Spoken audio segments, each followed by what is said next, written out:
Senator Ricketts. Thank you, Chairman Capito, for having this second round of questions. I appreciate it. And Congressman Zeldin, presuming that you get confirmed to be the EPA administrator, you're going to have to work to reestablish the credibility, reestablish the trust for the EPA, and that's going to involve a process of transparency and good faith action on the EPA's part. Part of what I expect you to bring back is accountability.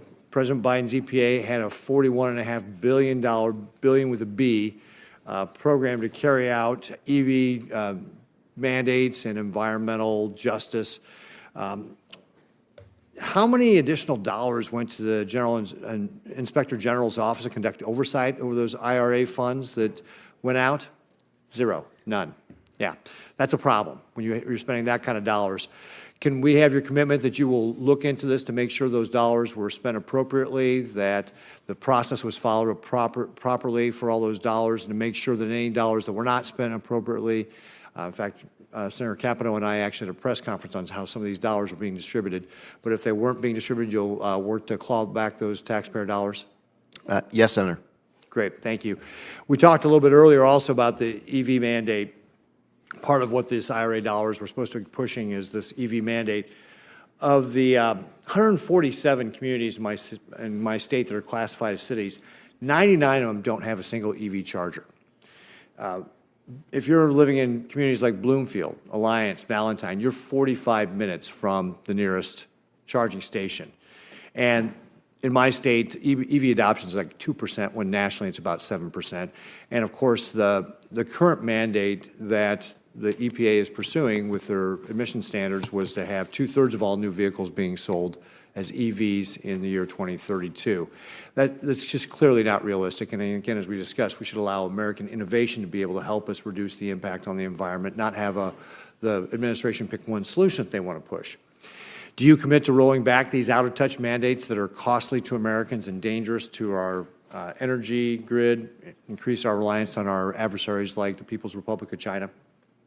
Senator, it is my obligation, if confirmed, to be following my obligations under the law. And with regards to the Administrative Procedures Act, rules, laws set out that guide the way I answer that question. I'm not allowed to prejudge outcomes going into rulemaking to ensure that there is durability of any decision to be made at the end of the process, where my answer to that question could potentially be used against any type of a rule regulation that is made.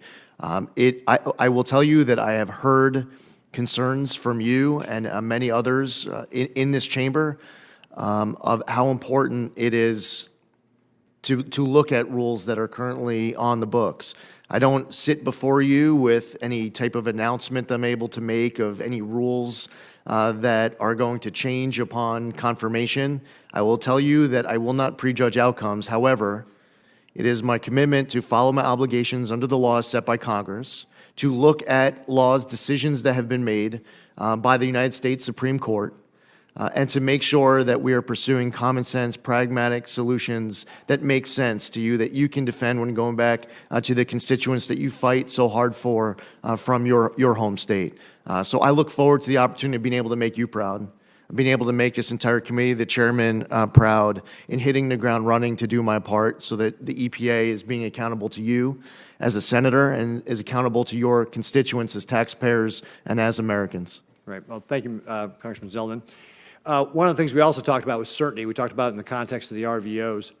But there's another area of certainty that we've talked about, and we need to continue to talk about.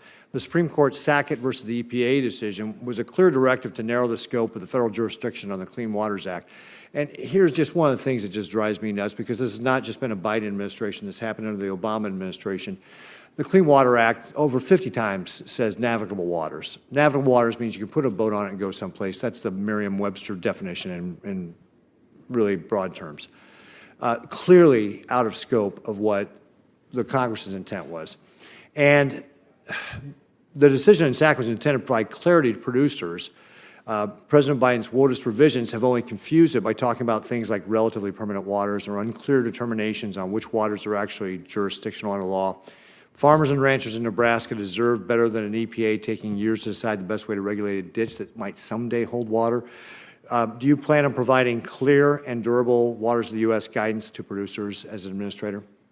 Senator, I believe that it's incredibly important for the EPA to provide clear and durable guidance as it relates to waters of the U.S.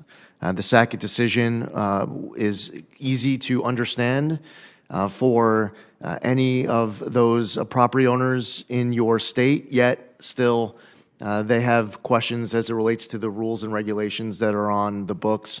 It should be as clear as possible so that your people can understand without having to go hire an attorney or someone else to assist them with compliance and definitions. Great. Well, again, I would just remind you that the Clean Water Act says navigable waters. It's a pretty plain English definition. Congress's intent could not have been more clear. And so just remind you as you're going through that process to keep that in mind. Thank you very much, Congressman Zeldin.